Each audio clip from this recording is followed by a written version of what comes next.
We're excited to host this event at Utah State. We're excited that today's training is provided by Phil Mickey. Phil is the Director of Marketing and Sales Revenue Operations at MarketStar. And Phil was one of the great contributors to the success of this event a year ago and is behind the scenes making this event even better this year. On behalf of the Huntsman Pro Sales Program at Utah State University, let's welcome Phil Mickey.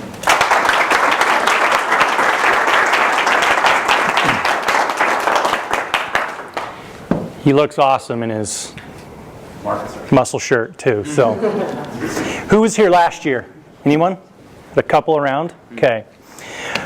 This is a repeat, but that's okay. It's still good stuff. So, let me tell you a little bit about me. So, as Sterling said, my name is Phil Mickey, and I'm Director of Marketing and Revenue Operations at MarketStar. Essentially, what that means is my job is in charge of growth for MarketStar.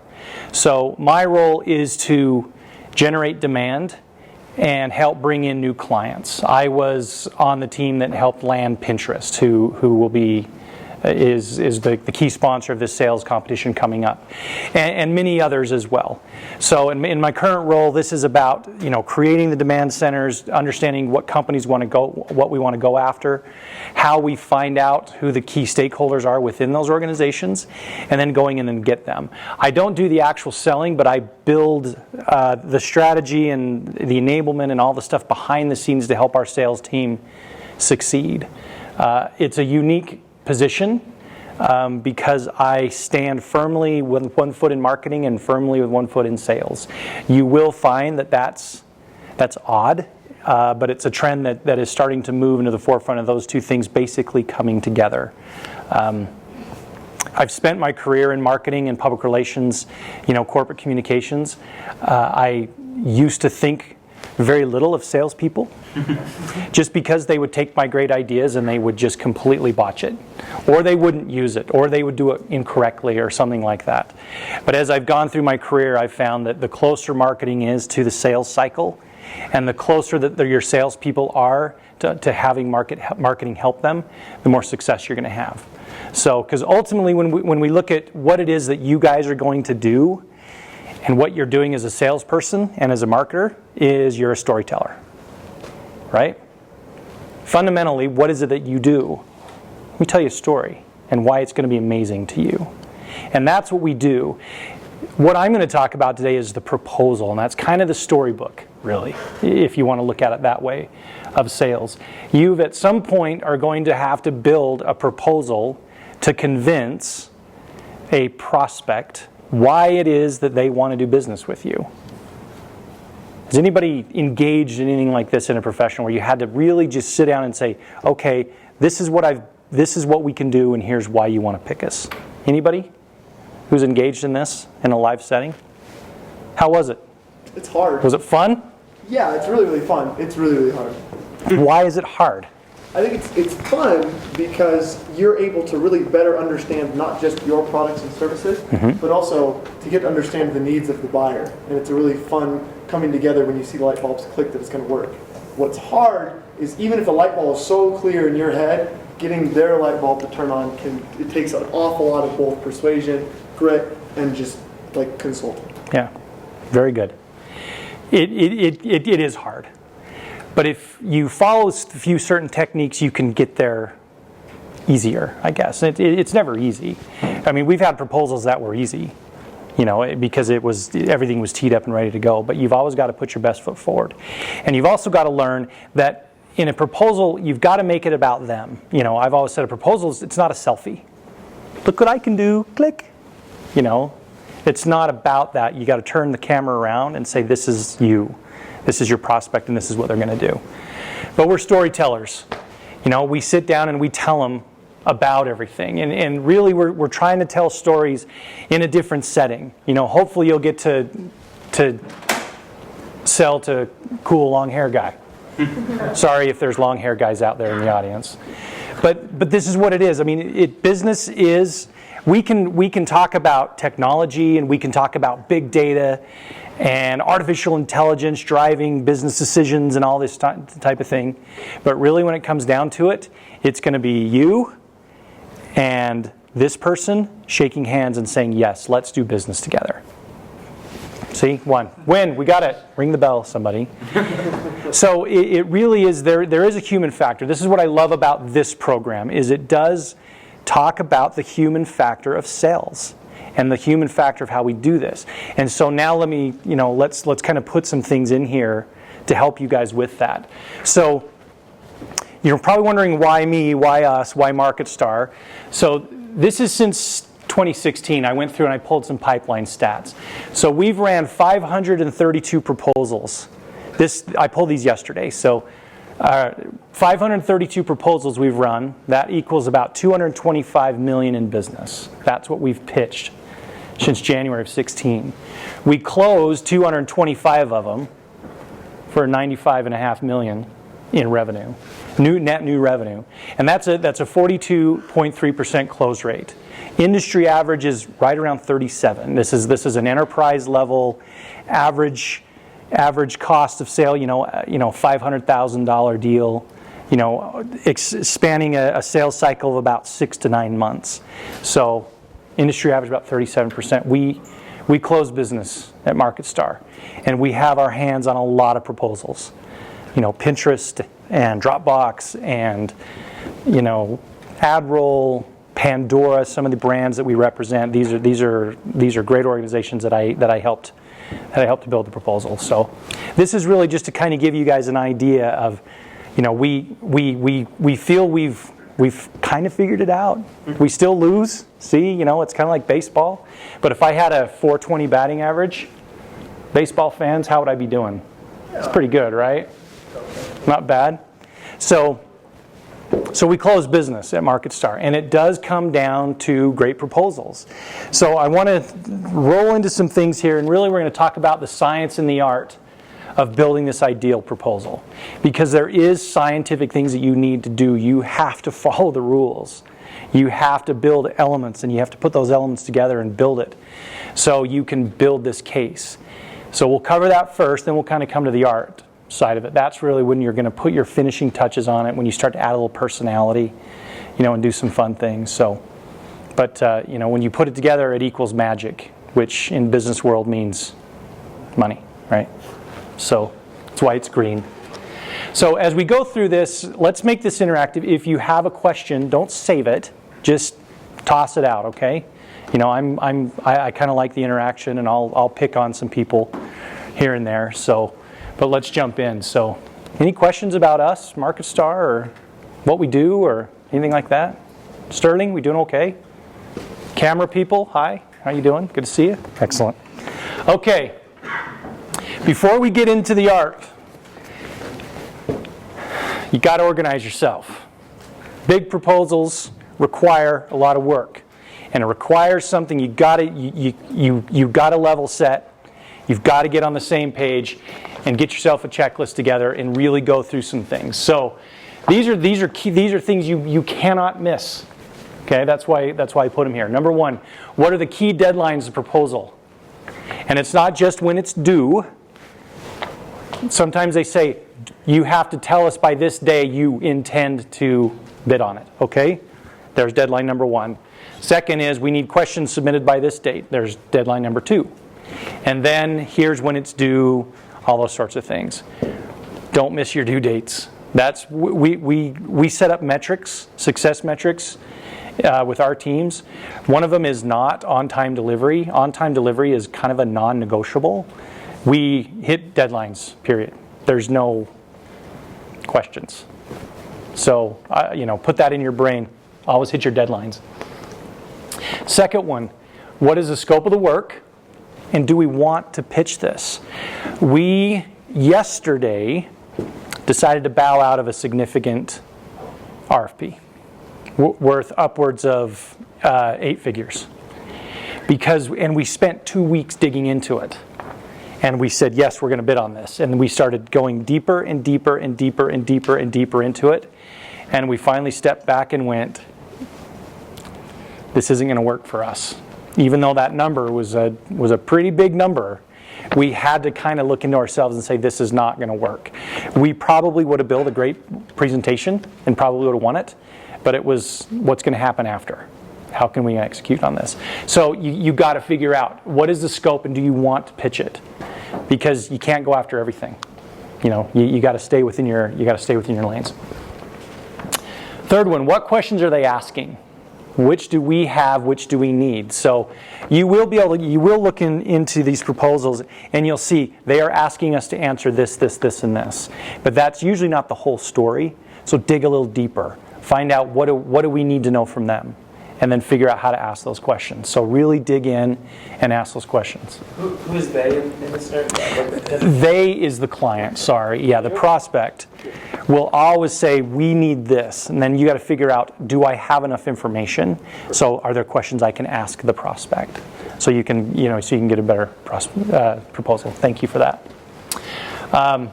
Stakeholders. Identify all your stakeholders and then send initial communications about it. In a bigger business, you're going to want to involve people from your business intelligence team. You're going to want to involve people who run client teams. You're going to want creative.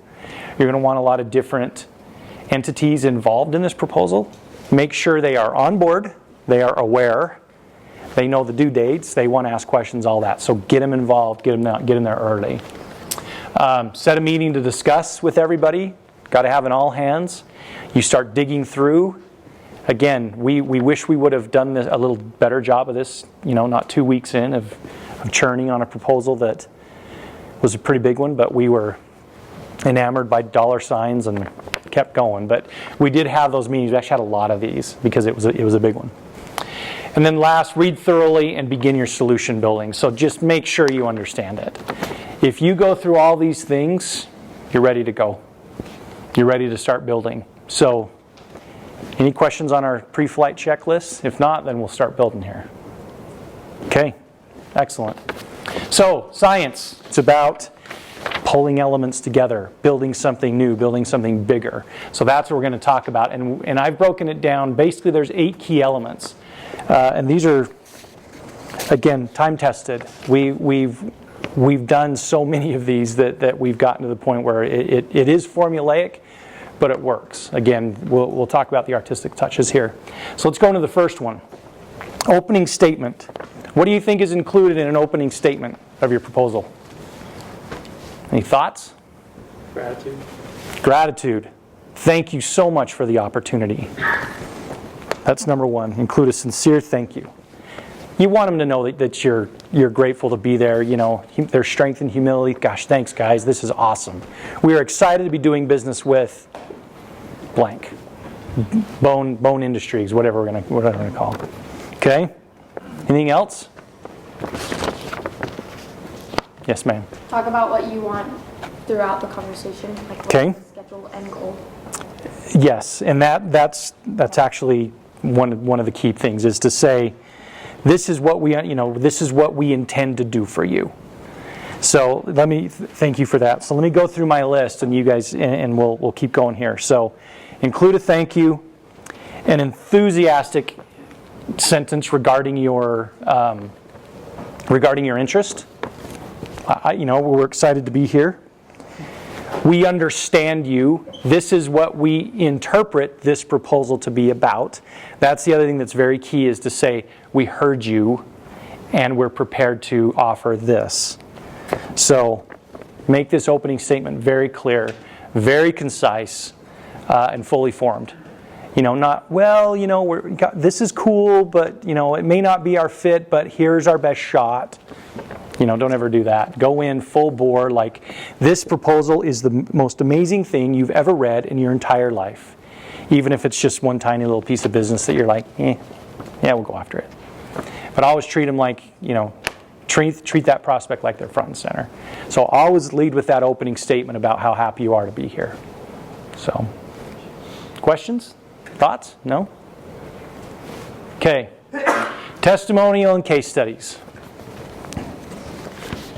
Why on earth would we go second with that? Credibility. Pardon? Credibility. Why is that important? Anyone? Build trust. Build trust. Okay. I'm going to start picking on people. They might be able to put themselves in a scenario that's similar to a situation that you bring forward to them. Okay. Very good.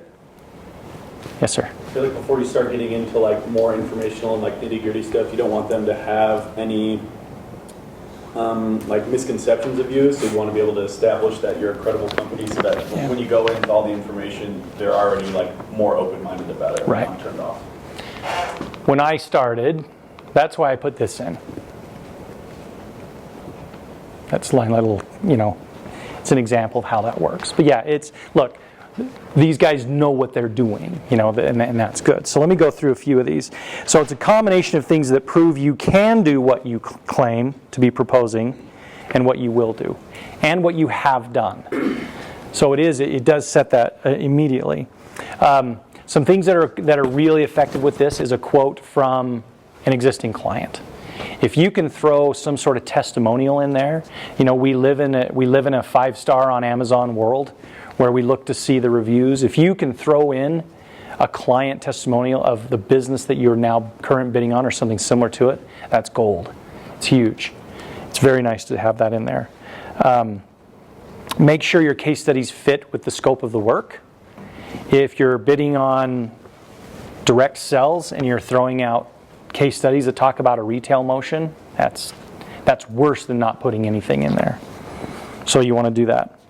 And then, with a case study, something good to, and this is kind of a lesson inside of it, the best way to build a case study is you start with, this is what the challenge was, this is the solution we presented, and here are the results of that solution. Case studies shouldn't be hard. They don't need to be 5 pages long. It can be quick bullet points. Pinterest asked us to reach out to the SMB market and help monetize their Pinterest platform. We offered a customer acquisition solution layered with account management and marketing planning.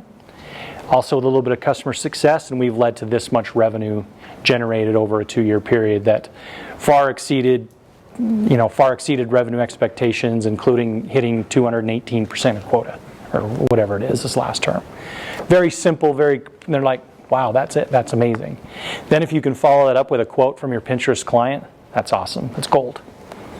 So testimonial and case studies are huge. It's a big part of these things. And it's there to grab the attention. You want to get that person's attention. They're like, okay, I'm listening now.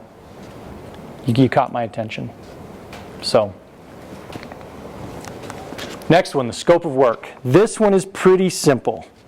It's simple, but it's also the most detailed and complex. It's where you're going to spend the most of your time. And this is details of exactly what you are proposing. Get right into the meat of it. This is the solution. This is how we're going to build it. This is how we're going to measure it. This is how we're going to staff it. This is what it'll look like. These are the managers. This is where they'll sit. This is the type of role you're going to need. This is how you and I as the client will interact and communicate. This is how we're going to guarantee you the quality and the quality control and all these things. It's the expectations that you're setting. This one is hard, and this is the one where you really need to spend a lot of time on, because you don't want to sell one thing and then execute something else. Actually, we do that more often than I would be comfortable in saying. Sometimes that happens. We sell a great product and then our guys get our hands on it and go, I don't know if we do that. Which means we didn't do a very good job on our end. But the scope of work is very important. And this is where you've got to know, what is it that you do? What is it that you can accomplish for them? So, any questions on that? On what the solution is? No? Okay. 4, key deliverables. Vital part of and all these things are vital, but this one's very vital. This is, what are you going to deliver?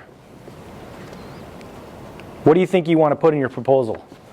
What are you going to deliver? So if you're pitching to Pinterest, which you guys will, some of you, hopefully, what are you going to put in there? What are your key deliverables, do you think? What are they looking for? Thoughts? ROI. ROI, that's one. I'm going to give you this amount of money, and I want to know what that money is being spent on and what I'm getting back for that money. It's a big one.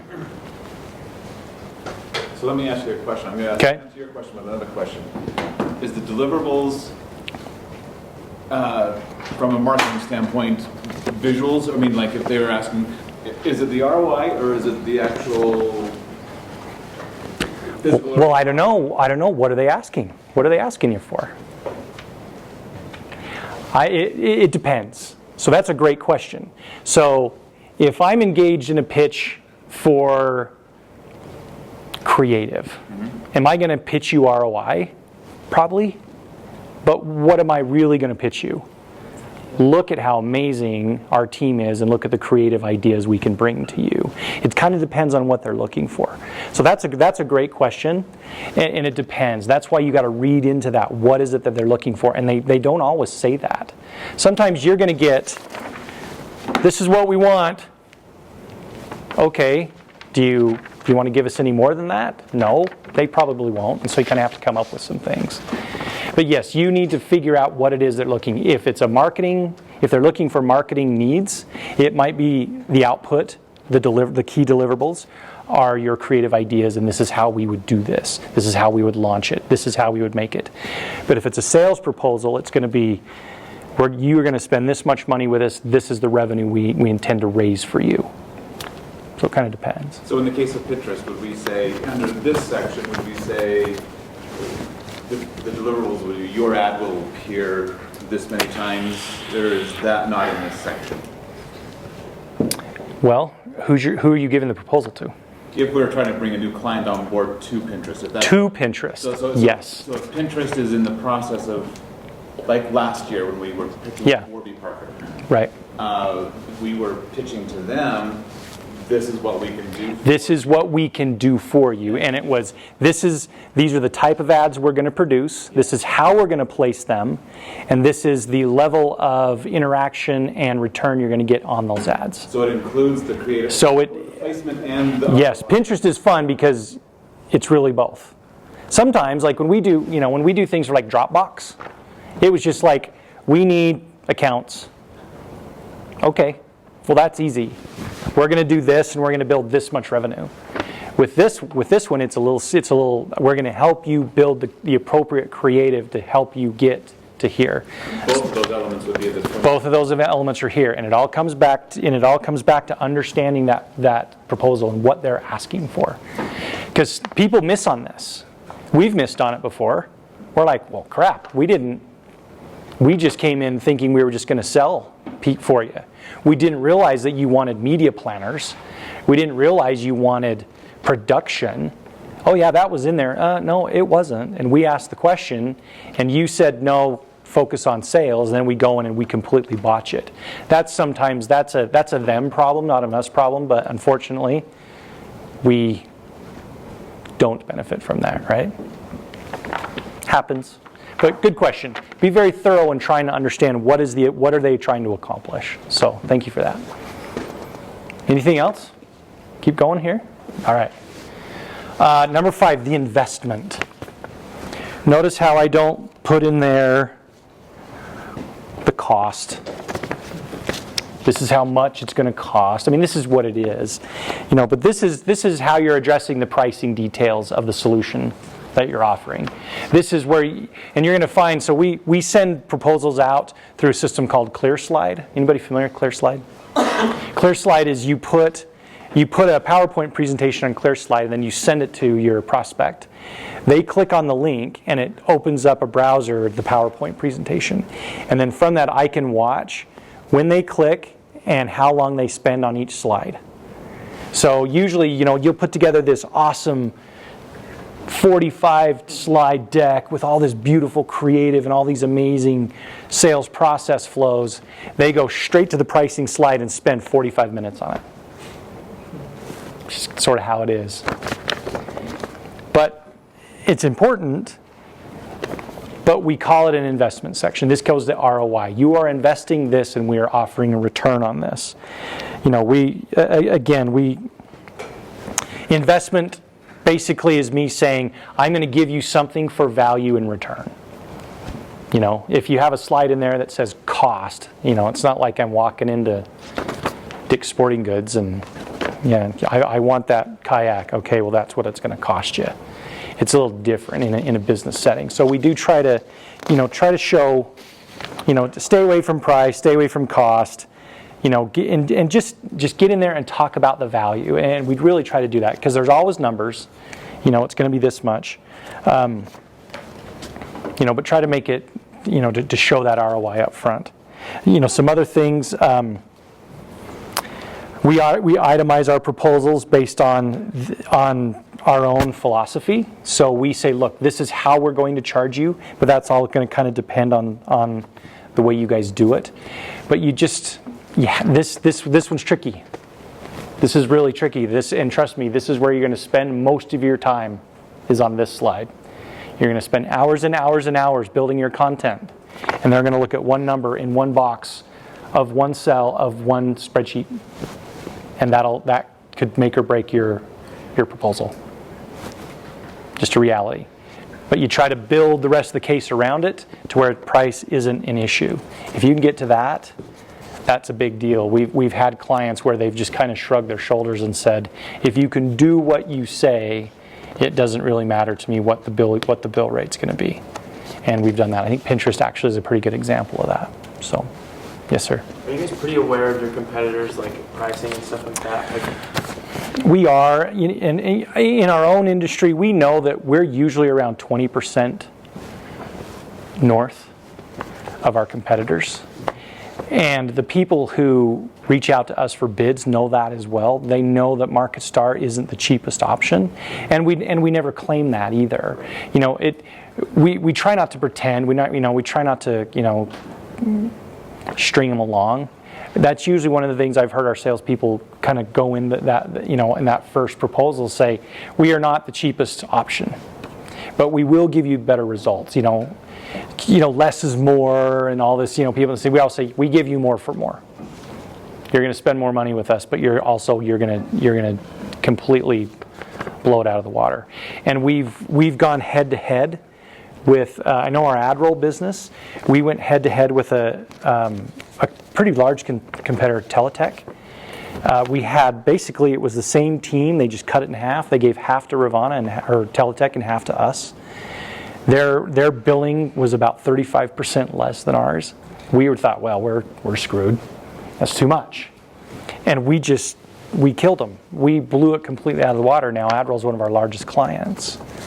So, but we know where we're at. And then every now and then we'll hear more intel, and we're shocked at the way our competitors are pricing their programs. And we can't believe they can even run a business on it. But it's how it works sometimes. So pricing is, pricing is key. But if you're going to talk about ROI, prove it. You've got to be able to prove it. That's why those testimonials up top, those case studies are key. It's touchy to show client data, but usually in discussions you can start to kind of talk through how certain things go. But you need to be able to prove that you can get ROI. Sir. In a pitch, do we just simply refer back to that slide, or do we add more proof plays here at this point? It's up to you. If I usually kind of end it because, these proposals are usually, a lot of these that I've written, it's a delivered proposal. It's something that they're going to consume on their own. So there's really no need to do that because you've got it up front. If you are in person, you have the flexibility to say, well, we've been talking about deliverables, but let's go back to what we've been doing. Look, I want to show you, now let me go a little deeper into this case study. Let me give you some context for it. So it kind of depends, that's on the situation. The purpose of this little exercise is really what I would call it's the delivered proposal, not the delivery proposal where it's kind of like me sitting here and pitching to you. So let's see, where were we? 6. Thank you. Calls to action. See, she's action. That's good. This is where you're going to tell the prospect, here's what comes next. This is things like, I will contact you Tuesday to review our proposal, specifically our investment numbers, and answer any questions you have. So create an action item for them, and invite them to obliterate your proposal. You want to hear, yeah, this isn't going to work, or the price is too high, and you'll hear that, and that's okay. It's part of the game. Rarely do you send off a proposal and they call you the next day and go, love it.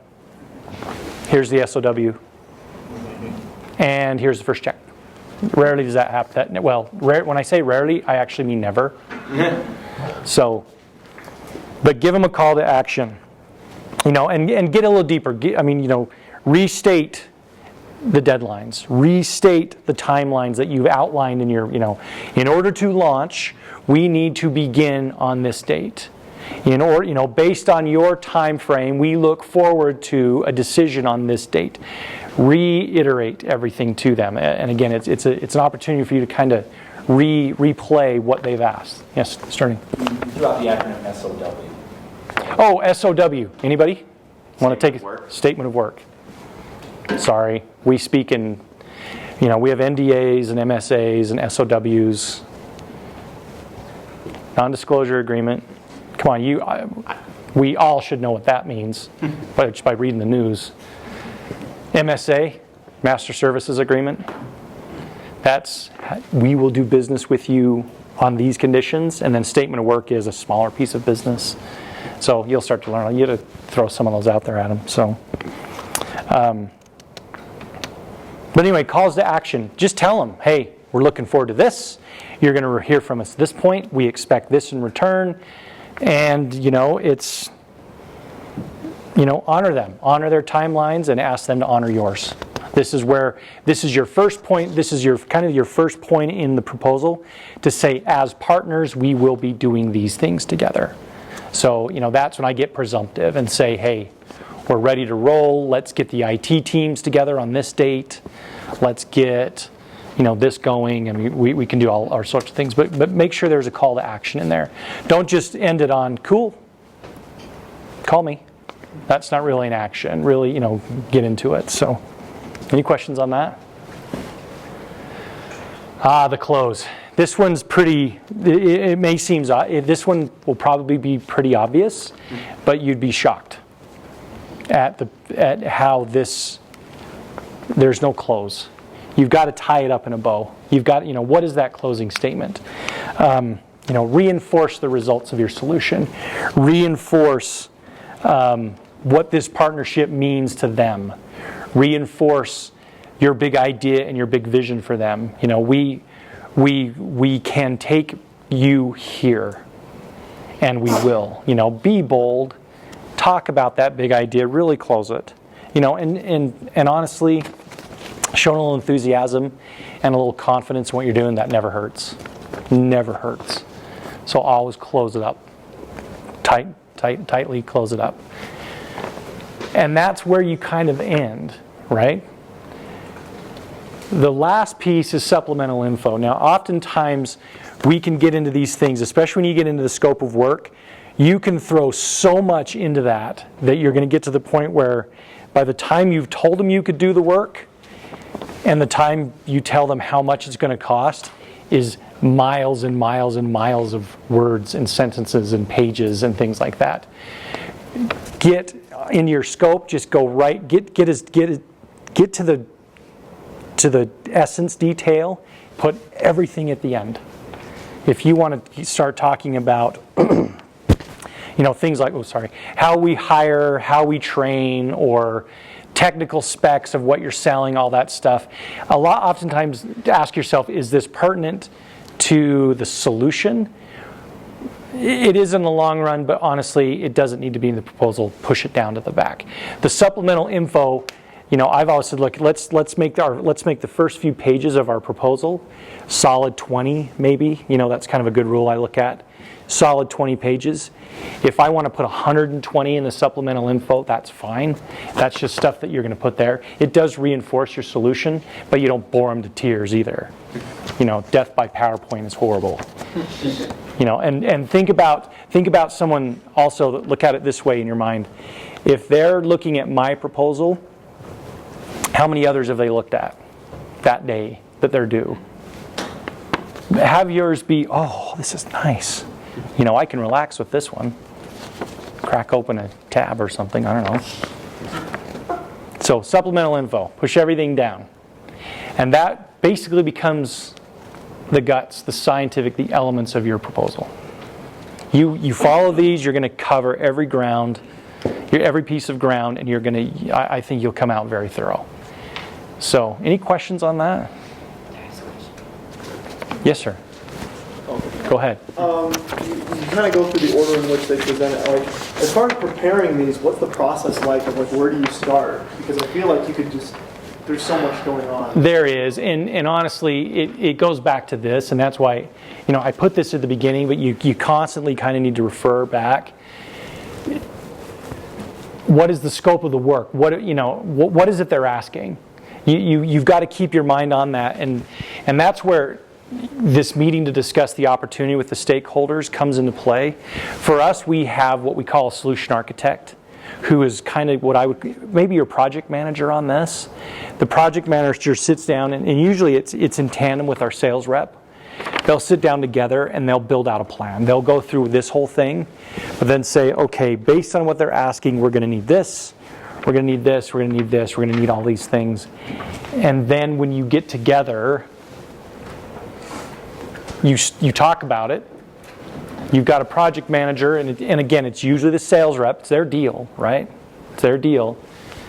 Then you start solution building. So it's kind of like making sausage, honestly. It's a kind of a disgusting process, but the end result's pretty good. You just don't want to watch it happen. But there's no really. I've seen it where it's been a concerted effort that is just mapped out to the minute of how we're going to do this, and we've built a great proposal. I've also seen it of, crap, we've got 3 days, and it's like cramming for an exam. If you follow this and you follow something like this, you kind of get there. So it's a hard question for me to answer because, and I hate when answers to questions are, it depends. That's such a milquetoast way of answering. But in this case, it kind of depends. But follow these across. Do we have this? Do we have this? Do we have this? Do we have this? Do we have this? Do we have this? Because if you have all those things, then it'll come together. And oftentimes it's whiteboarding. If I could show you some of the whiteboards that I've built in my day building solutions for proposals, you'd die, you'd laugh. It's like, I would love this room because you can lift them and move them and all that stuff. We'd fill them up. Lines drawn and stuff. So break things. Run fast. Stick elbows in people's faces. Figure it out. Don't sit and try to make it perfect first. Just get it there. Yes. On average, like how many times you go back and forth with somebody after giving them the initial proposal and they come back, you go back to them and they come back? Is that like a pretty long process? I guess that's another depends answer problem. Yeah, it's how crazy your client is, honestly, but it's so for us, from the time we send a proposal until we close the business, it depends. If they have an immediate need, we can move pretty quickly. It all kind of depends upon their motivation. It can depend on the company you're dealing with. You get some of these Byzantine monoliths like HP, where they've built decades of red tape, and it takes longer because you've got more people you got to run it through. You get a company like Pinterest, which is more of a startup mentality, and so they're ready to move quickly. Fewer decision makers and things like that. It kind of depends on your buying group. Because in B2B sales, we never sell to just one person. You've got a champion, but then you've got a decision maker or multiple decision makers. You've got a ratifier, which is like your CFO or your procurement and things like that. You've got, a lot of cheerleaders, as we call them, which are people saying, yeah, we really need this. And if you can hit all of them and get everybody on the same page, then you can go pretty quickly. Let me think of one just recently. One of our so we just closed actually a pretty good one. We went through one visit of them in Dublin. They came and visited us in Dublin. They came and visited us twice in Ogden. We visited them actually 3 times in the Bay Area. And then how many times it went back and forth between our legal team and their legal team, I don't know. But it's been a pretty long process. It's been probably 3 months. of a sales cycle. But that, again, that's B2B enterprise sales, which is a lot different. Maybe different for Wayfair if you're selling furniture, you know. Do you want it or not? Looks great, you know. By the way, when you guys go to Wayfair, most of the people that run the Wayfair sales teams, they're all MarketStar alums. It's actually kind of cool and really sad too, because they're good people and we miss them. Those jerks Wayfair that steal our talent. So, anything else? Then we'll go into. Oh, we already covered this, didn't we? So there they are all together. You know, do you want me to send this to you so you can distribute? Yes. Do you want my notes? Yes. Okay. Okay, I'll do that. I'll send it to john.ambrose at. So, any more questions on the science part? Structure. Structure is important. Got to make sense. Okay. Now let's talk about the art. This is what I like. This is when you make it yours. This is when you make it interesting. And there's 6 artistic touches, and this is when you're refining your proposal. So you can separate yourself from others through the structure. You do it better. You have better results. You have better ROI numbers. You have better coverage model. You have a better sales methodology. You have all that. You can win it that way. But I like to put a little bit of more, a little heat on it and really kind of get it there. And that's what we'll talk about. So the first is your brand personality. So this is the expression of what we are as a brand. So who are you as a company? What is it that makes you different? What makes it you? What's authentic about your company? And what are you going to add to them? Why do they want to partner with you? This is where it's, if you set a certain personality as a brand, meaning, if you look at someone like Microsoft, do you think about what in your mind what you think Microsoft is? Now think of what Apple is. Would you say they have different personalities as companies? A little bit. Tesla versus Buick. A little bit different, right? And a lot of it, there's a personality, and so try to put that into your proposal. Who is your agency? Who is your company?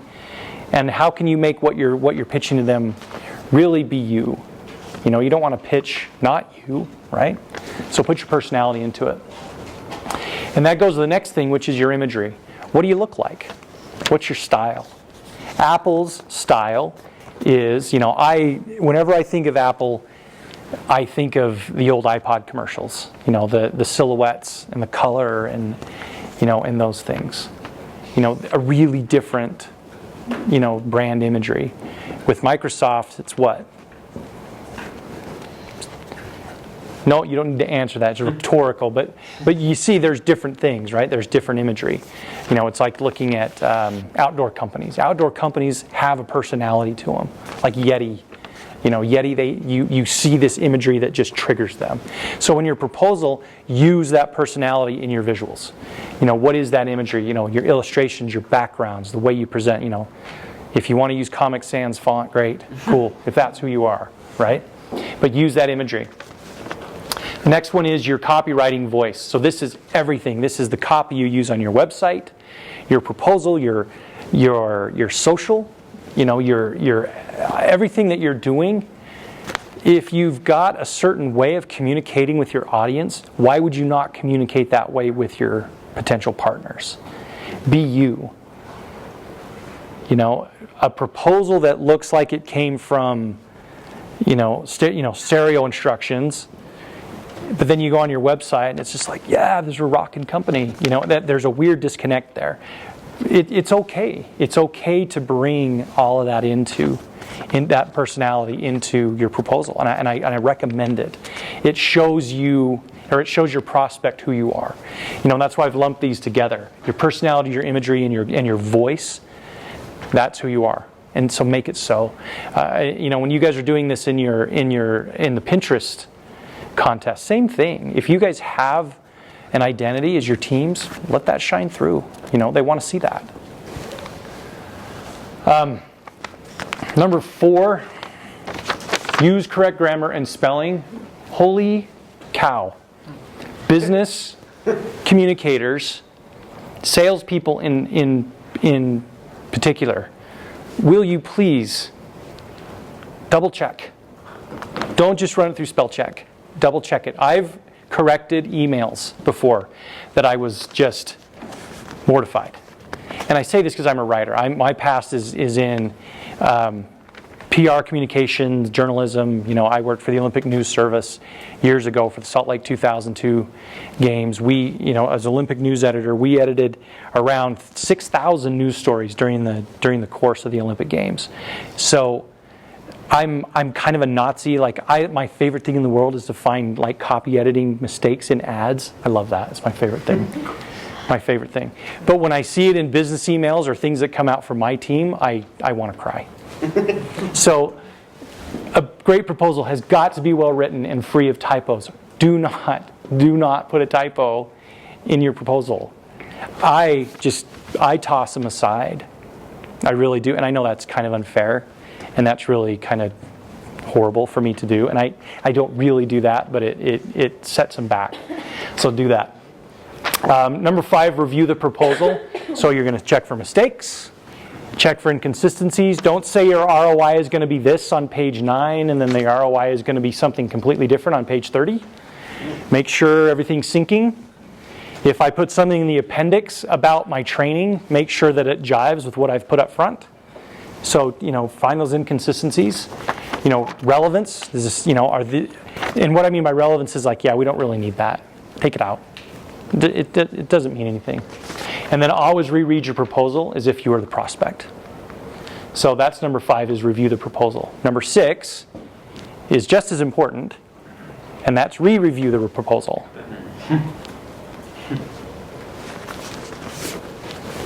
No mistakes, no inconsistency, and I do this on purpose because this is how we do it. We read it, and then we read it again.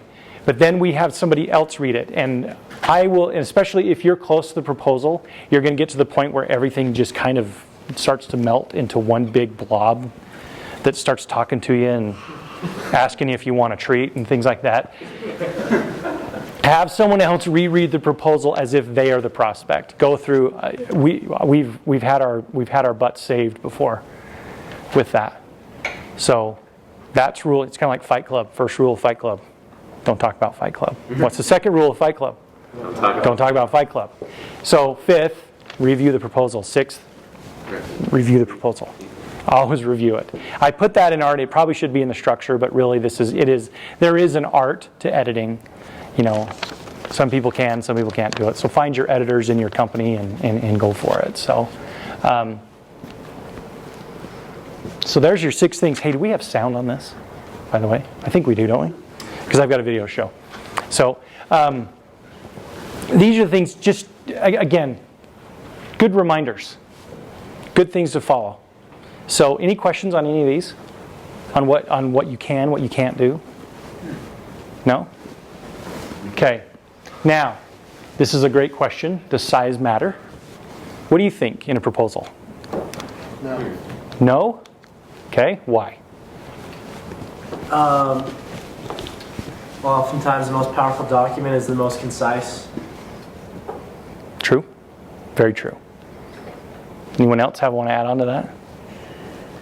No? Okay, let me give you 3. So, yes, thank you for that. So let me give you 3 answers. Again, I hate the answer. It depends, but it kind of depends. So let me give you 3 examples. No, so this is a proposal that we won years ago. It was the Cisco ICAM PSR Word proposal. It was a Word document. It was 100 pages. That thing, and it's not like, 7th grade book report spaced, where it's like, 3 lines. Oh no, this is like stereo instructions pages. But it was 100 pages long and we won that. It was a monster. And it was brilliant. I refer to it, it's kind of like our Rosetta Stone of proposals. There's so much stuff in there. That's great stuff. So then we did one for Citrix. It was a CSP program. It was a PowerPoint deck, 14 slides. That's it. That included the cover, 1 section slide, and then a thank you slide. So really it was 11, and we won that business. Clear and concise to the point. She was like, love it. This is great. We did one for Walmart Digital a few years ago. It was 3 agencies working on it at one time. This was a huge business. This was basically taking over all of Walmart's digital ad selling on all of their properties, and also in-store. This was like a $300 million, we were going to have to buy a building. This was a monster. 3 agencies put together, 2 Word docs, 60 pages each, 3 PowerPoints, 140 slides. We got to the down selection. They were saying all the buying signals were there. Come on out to Bentonville. We're going to go through some details. And then the person who was running the thing left the Walmart. And then the other people that were running it left Walmart. And then this guy left Walmart, and then the whole project was abandoned. We found out later that what this guy was doing didn't sync with what the CMO wanted, and there was a monster power play, and this guy unfortunately lost. So, happens. So we always say we didn't lose that business. They just decided to be Walmart and do something else. But that one was sad. That one actually, I think I did actually cry when that came through. So size kind of depends, but you can create great proposals at any scale if you follow the right things and you're following what they're asking for. So, You have a question? go ahead, man. So is this the same team, same group of people putting together all these different kinds of proposals at the time? Portions of it. There were different people. I mean, these are kind of 3. This one was 2014. This one was 2013. This one was 2005. It was the same sales leader that ran all 3 of these, and the sales rep was the same on all 3. There were different support staff.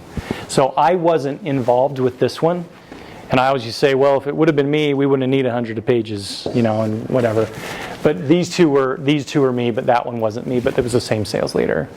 So again, and that's why I kind of use those, because, and I should refresh this anyway, because we've got a lot of different, but we've changed our proposal structure a little bit. We've gotten a little more clarified in what we do. But. So in the case of like, if you're on the proposal team for this 100-page Word document, you're meeting Cisco for the first time, I imagine you're not going to read the entire thing word for word. Right. So you'd have a PowerPoint set up to be able to pitch that and go through everything? The Cisco piece, it was there was no in-person pitch. It was send these off, they'll read it, and we'll get back to you. And I think they had it for 3 weeks, and then called and set up a meeting with the MarketStar team to come and talk through pieces of it. And when they got there, what I was told is the person who was in charge of the program brought that document out and had writing on every page. Whoosh, tell me about this. Whoosh, next page, tell me about this. They were there, I think it was like a 3-hour run through, just answering questions. With Citrix, it was she literally called and went, let's go. I'm ready. So it does happen. It does happen. Thank you for that. See? Got to be consistent when your presentations, right? I'm paying attention. That's right. So, maybe you can, I'm going to speak loud, you might need to repeat into the mic. Okay. Phil is a genius presenter. He's also I don't know about that. Obviously, you see how proposal. But when we were pitching this idea of a competition, Utah State with MarketStar, remember the meeting we had where there was a deck that I think you had prepared? Is this with Matt? It was with Matt, Yeah. and it was with Todd, and we got into a boardroom. And this was a mutual back and forth discussion. But it was, you've had a chance to review our proposal. Yep. Where would you like to start? Right? You essentially gave kind of the audience the opportunity to Yeah. some level. And we did that because we knew Matt. Matt Bauman. Yeah, Matt Bauman was the Pinterest contact on that. We had prepared a dozen slides, I think, was it about? And he wanted it in advance, and he came in kind of doing this. He had gone through it. Where do you want to start it? And he went straight through. Gosh, you're putting me on the spot here, Sterling. He went straight through kind of to the brass tacks. I was like, okay, what do we need to do to make this happen? It was I like to give that power over to them, because if I don't have to show them 12 slides, I won't. If I don't have to bang them over the head with 100, I won't. But I want to have it there for them to know that we put the work in. The reason I ask the question is, in this competition, you're submitting your proposals in advance. Your presentations will be submitted in advance. They'll be reviewed by the executive team before you present. Can you see how this can become death by PowerPoint if you just start plowing through? I'd like to go to page 81 and ask you about what you meant by this. Give me an example of how this works. Are you going to know and remember what's on page 81? Well, I hope so. I've given you this meeting and I want you here, and I've called you here and you gave me this beautiful document. Let's talk about page 81. Are you ready? Seriously, and that's what you kind of have to do that. That's why when you build this stuff, how big is too big? Well, I like concise because there are fewer landmines. The landmines are there. These are the known unknowns. You know that it's going to happen. You just don't know where. So. Could you reinforce on the mic and talk about that they'll be submitting their proposal? Yeah, so you'll be submitting your proposal in advance in this contest. Executives from MarketStar and Pinterest will review those proposals. So they will have information about what you are already pitching and what you're bringing to them. So when you get into a live pitching scenario with those people, in front of them, be prepared to talk about the detail, every detail that you've put in your proposal. Because if you go, I don't know what that is, can you help me with that? You immediately look like a dope. Well, you submitted the proposal. What do you mean you don't know what's on that? And our people won't do that because this is a little bit more, a little less cutthroat than that. But I've been in proposals listening to clients or prospects say, I'm asking you a question, you put it in here, and you don't have an answer for it. Why did you put it in there? That makes me think that what you're putting in there is garbage. So how am I supposed to reconcile with that? Once you hear those types of things, you're kind of done. You can rally, certainly, but don't let that happen. So whatever you submit, be prepared to talk to it down to the letter. Just be prepared. Know your stuff. And you should be okay. Like I say, if you're passionate about this and you know your business, no problem. So thank you for that, Sterling. Magic. We talk about it money, but when you're in the proposal, we saw some of this last year. There were a few proposals that brought magic to it. Now, this is when you are presenting face-to-face.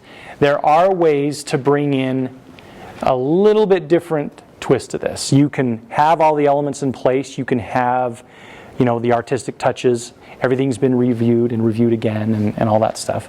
But you can start to put emotion in. You can start to put a little bit different English on your proposal. So, any of you guys watch Mad Men? Familiar with it? It's getting a little bit dated, which is weird because Mad Men it was on AMC. It was a series about an ad agency in the 50s and 60s. John Hamm was the star, but this is an example of magic in a proposal. This is Joe Harriman and Lynn Taylor. No Eastmans today, unfortunately. They're all back in the lab. It's a wonderful facility, but they don't take vacations. What do they show? Slides of them working? So, have you figured out a way to work the wheel into it? We know it's hard because wheels aren't really seen as exciting technology, even though they are the original. Well, technology is a glittering lure. But there's the rare occasion when the public can be engaged on a level beyond flash if they have a sentimental bond with the product. My first job, I was in-house at a fur company with this old pro copywriter, Greek, named Teddy. And Teddy told me the most important idea in advertising is new. Creates an itch. You simply put your product in there as a kind of calamine lotion. But he also talked about a deeper bond with the product. nostalgia. It's delicate, but potent. Sweetheart.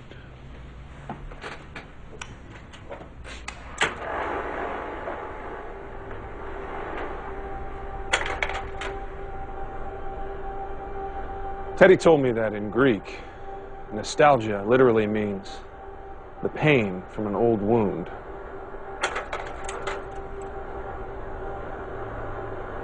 It's a twinge in your heart, far more powerful than memory alone. This device isn't a spaceship. It's a time machine.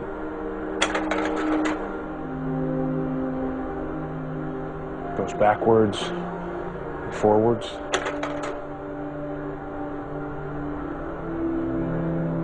It takes us to a place where we ache to go again.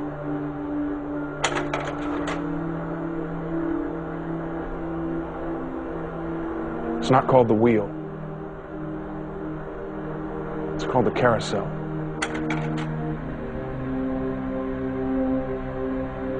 It lets us travel the way a child travels. Round and around, and back home again.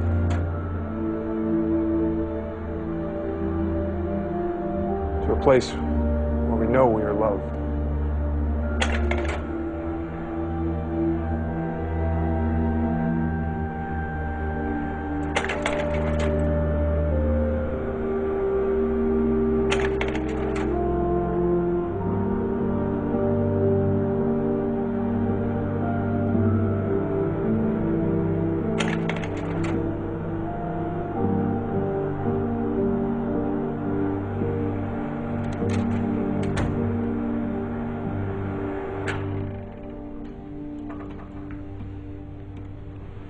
Good luck at your next meeting. A lot of subtext there if you didn't watch the show, what's going on. But I love that because often your client has a vision for what they want, and you have the ability to change their perception of it. You have the ability to kind of turn what it is that they think they need into what they really do need, and you can do that in a proposal. You can do that in a presentation. This is a dramatic display of that, but this does happen. You can sell a vision through emotion and things like that. So, you know, I love being here. I love doing this. If you've got any more questions, let's do that. We got a few minutes left, but proposal is a key part of what you guys are going to do in your careers. You know, and I hope that a little bit of this can help you. You know, give you some structure and give you some, you know, something to follow to help you along the way. So, any other questions of any kind? You guys have been yes, sir. Go ahead. Sorry. No, go. This has nothing to do with the competition, but this is from a career standpoint. Yeah. You spend X number of hours writing a proposal, you get it polished, it's perfect. Is that proposal, after it's served its purpose, get archived? Yes. Is it just done and gone? Do you ever go back and look at a previous proposal and say, this new project coming in is similar to this one? And do you use that kind of a template to go forward to save some time? We do that all the time. And pardon. So his question was, if we build a proposal and it's a good proposal, do we use that proposal as a basis or a foundation for future proposals, right? And the answer to that is absolutely we do. Because we kind of joke around is that we've got one proposal and it just sort of flips over upon itself and it changes and it moves and it evolves over time. We do it out of necessity because we just can't start over from scratch every time. It's just there's just not enough time and there's too many sales reps and there's too much going on. But we do that because there's good work. There, you know, I don't see the sense in wasting good work that's come before. So do that. You know, if you have something that you feel really strong about and it's going to fit the next one, use it. The area of caution I would give you is sometimes that puts you in a rut. You know, where it's hard to kind of get out of it and rethink things. And you can kind of tell when that's happening. There are times when we've had to just say, you know what, let's throw that out, let's start over. Then you build a new thing, but then you go back and pull pieces out of different things like that. So, and we do that with Slideware too. You know, we have a system where we can pull, I think, and it dates back to like 2004. I can pull slides from presentations that we did 14, 15 years ago. It's like 79,000 slides or something that are documented that I can go through. But man, that's helpful. That's really helpful, especially when you're getting close to the deadline. So, anyone else? No? Let's thank Phil Mickey for being here.